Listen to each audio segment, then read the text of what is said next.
Hello friends, मैं हूं अजीज शेख। आप देख रहे हो movie stock movie explain channel और आज मैं बात करने वाला हूं इस वीडियो में नेटफ्लिक्स पर रिलीज हुई सीरीज कर्स की एक्सप्लेनेशन के बारे में, जो इसके सीजन 1 से रिलेटेड होगी। और इस वीडियो के मैं टोटल 2 पार्ट्स बनाऊंगा, जिसमें मैं आपको सिर्फ और सिर्फ इसके सीजन 1 की पूरी प्लॉट की डिटेल्स ही दूंगा, जिसे एक्सप्लेन करने के बाद मैं इसकी अलग से एक तीसरी वीडियो बनाकर आपको इसकी पूरी एंडिंग एक्सप्लेन समझा दूंगा और इसके अलावा कैरेक्टर्स की डिटेल भी, ताकि आपको कर्स की ये सीरीज काफी आसानी से समझ में आ जाए। और ये भी कि इसके सीजन 2 को लेकर प्लानिंग किस तरीके की गई है और कौन कौन से राज हमसे सीजन 1 में छुपाए गए हैं। तो फिलहाल तो उन सभी टॉपिक को छोड़कर इस वीडियो में मैं आपको ये सीरीज एपिसोड दर एपिसोड बिल्कुल भी समझाने वाला नहीं हूँ, बल्कि मैं आपको ये सीरीज सभी की सभी कैरेक्टर्स के हिसाब से समझाऊंगा कि किस कैरेक्टर का इस सीरीज में क्या काम है। और इसके अलावा इस वीडियो में मैं आपको निम्बे की पूरी कहानी भी बताने वाला हूँ। तो चलिए अब ज्यादा टाइम ना वेस्ट करते हुए शुरू करते हैं इस एक्सप्लेनेशन को, वो भी मेजर स्पॉइलर वार्निंग के साथ। और इसके अलावा एक छोटी सी रिक्वेस्ट, चैनल को सब्सक्राइब, वीडियो को लाइक और शेयर करने की।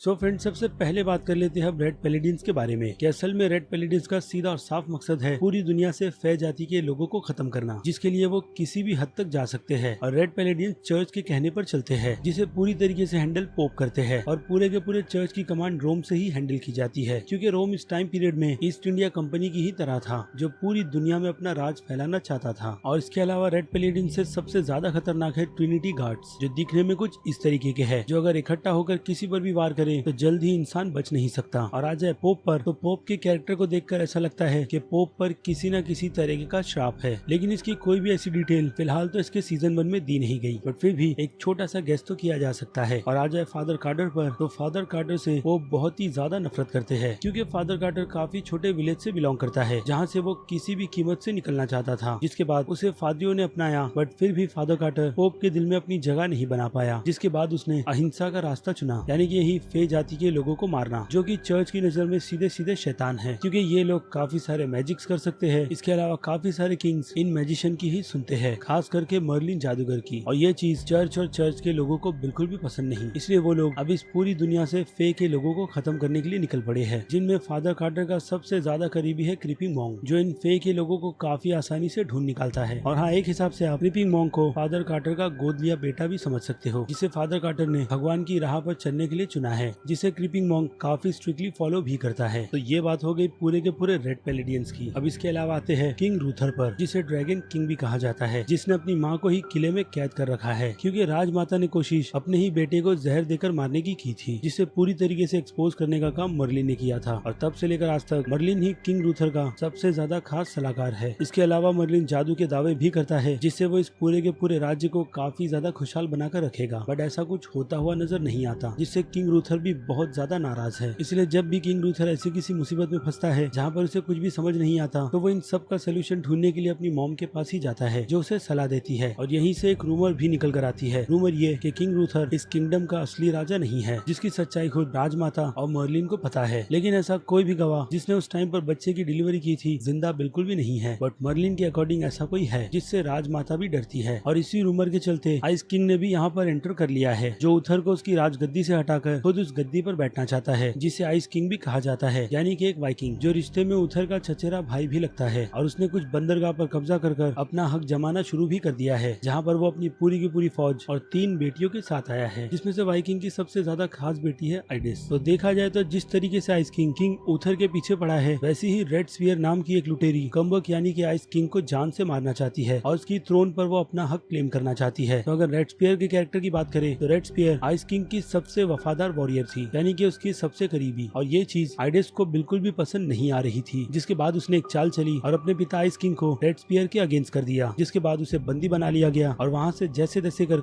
रेड स्पीयर निकलकर भाग गई, जिसके साथ उसके कुछ फॉलोअर्स भी भागे। और अब रेड स्पीयर अपने कुछ वफादार लोगों के साथ कुछ लोगों को लूटती रहती है, लेकिन अब भी आइस किंग और उसकी बेटी को मारने का सपना उसने छोड़ा नहीं है, जिसके लिए वो किसी भी हद तक जा सकती है। और अब आखिरी छोटी सी कैरेक्टर की डिटेल में निकल कर आता है लॉर्ड रूगन, जो दुनिया से छुपकर अपना राज चलाता है, जिसके लोग ज्यादातर तो कोड़ी बुलाए जाते हैं जो सड़कों पर भीख मांगते हैं, जिन्हें रेड पैलेडियंस लोगों के सामने सिर्फ और सिर्फ विच दिखाने के लिए ही जलाते हैं। और ये चीज किंग रोगन को बिल्कुल भी पसंद नहीं आ रही, क्योंकि इससे उनके बिजनेस पर असर पड़ रहा है। लेकिन रोगन और उसकी किंगडम को आसानी से ढूंढा नहीं जा सकता कि वो कहाँ छुप कर रहता है, यानी कि किंग रोगन की मर्जी के बिना कोई भी उससे मिल नहीं सकता, वो भी सिर्फ और सिर्फ किसी खास मकसद या फिर किसी खास चीजों के लिए ही, जो उसे कलेक्ट करने का बहुत ही ज्यादा शौक है। खैर, तो ये थी कर्स की सीरीज के कुछ इंपॉर्टेंट कैरेक्टर्स की डिटेल। इसके अलावा Arthur, green night, creeping monk और निम्वे, मर्लिन जैसे कैरेक्टर की डिटेल मैं आपको इसकी स्टोरी में ही एक्सप्लेन करने वाला हूँ। तो कहानी की शुरुआत हमें दिखाती है निम्वे के कैरेक्टर को, जो एक लेक में डूब रही है, जिसका मतलब साफ है कि ये कहानी का अंत है। और निम्वे यहीं से अपनी कहानी बताना लोगों को शुरू करती है, यानी कि ऑडियंस को, कि निम्वे का अंत कहाँ से शुरू हुआ। जहाँ पर हम निम्वे को एक छोटे से विलेज में देखते हैं, जिस विलेज के लोग निम्वे को विच बुलाते हैं, क्योंकि बचपन में निम्वे पर किसी बैर ने अटैक किया था, यानी कि काली शक्तियों ने, जिससे उसकी पीठ पर काफी बड़े उस बैर के पंजे के निशान हैं। और इसी से निम्वे को काली शक्तियों का कर्स मिला था। और इसी बीच हमने देखा कि जब निम्वे पर वो मुसीबत आई थी बैर की, तो बचपन में उसे उसकी माँ की बातें याद आ रही थी कि कैसे वो अपनी पावर्स को कंट्रोल कर उन्हें यूज कर सकती है, खास करके आत्माओं को बुलाकर। बाकी का काम आत्माएं खुद कर देते हैं, जिसमें से हम देखते हैं कि एक पत्थर टूटकर उस बैर के सर पर गिर जाता है, जिससे निम्वे बचपन में बच जाती है। लेकिन अब उसके गाँव के लोग उसे यहाँ से विच बुलाना शुरू कर देते हैं, जिस वजह से निम्वे की माँ तो उसे पसंद करती है, बट उसके पिता नहीं, जिसके चलते उसके पिता भी उसकी माँ और उसे छोड़कर चले गए, जिसका पूरा ब्लेम निम्वे खुद पर ही लेती है कि उसकी इस कर्स की वजह से ना उसके पिता उसे पसंद करते थे और ना ही गांव के लोग। और इसलिए बचपन से लेकर बड़े होने तक निम्वे काफी ज्यादा अकेली रही। बट इसी बीच निम्वे को उस विलेज में पसंद करने वाले उसकी माँ के अलावा और 2 लोग भी है, जिनमें से एक छोटा बच्चा स्क्विरल है, जो अकेला रहता है और इसी छोटे से विलेज में वो छोटी मोटी चोरियां कर अपना पेट काटता है। लेकिन जब भी कुछ विलेजर्स निम्वे को विच कहते हैं, तो ये बात स्क्विरल को बिल्कुल भी पसंद नहीं आती। और इसके अलावा निम्वे की बेस्ट फ्रेंड है पैम, जो अपनी सौतेली माँ के साथ रहती है, जो पैम को बिल्कुल भी पसंद नहीं करती, बल्कि वो जल्द से जल्द पैम से अपना पीछा छुड़वाना चाहती है, वो भी एक मछुआरे एरॉन से उसकी शादी करवाकर, जिससे पैम बिल्कुल भी शादी करना नहीं चाहती। और इन सब के बीच हमें ये भी दिखाया जाता है कि गांव के कुछ लोग निम्वे को बुली भी करते हैं, यहाँ तक कि एक लड़का उसे अपने प्यार के जाल में फंसाकर जंगल में ले आता है, वो भी एक लड़की के कहने पर, ताकि वो उसके पीठ के उस निशान को देख सके कि उसे कर्स मिला कैसा है। जिसके बाद निम्वे वहाँ पर अपना कंट्रोल खोती है और पावर्स की मदद से वो पेड़ों की कुछ रूट्स निकालती है, जिनकी मदद से वो रूट्स उसे पेड़ों के अंदर खींचने की कोशिश करते हैं। लेकिन इसी बीच निम्वे फिर से होश में आती है और अपनी उन पावर्स पर अपना कंट्रोल करती है। और इसके अलावा हम शो के स्टार्ट में भी देखते हैं कि निम्वे अपनी उन पावर्स को विलेज के उन लोगों पर भी यूज करती है जो उसे बेकार में भला बुरा कहते हैं, खास करके उसके पिता को उसको छोड़कर चले जाना। लेकिन उसके पहले वहाँ पर निम्वे की नजर एक डियर पर पड़ती है, जो सीधे सीधे निम्वे को फैक्विंग बुलाती है और इसके अलावा उसे ये कहती है कि मौत अंत नहीं, जिसका मतलब आपको इसके पूरे सीजन के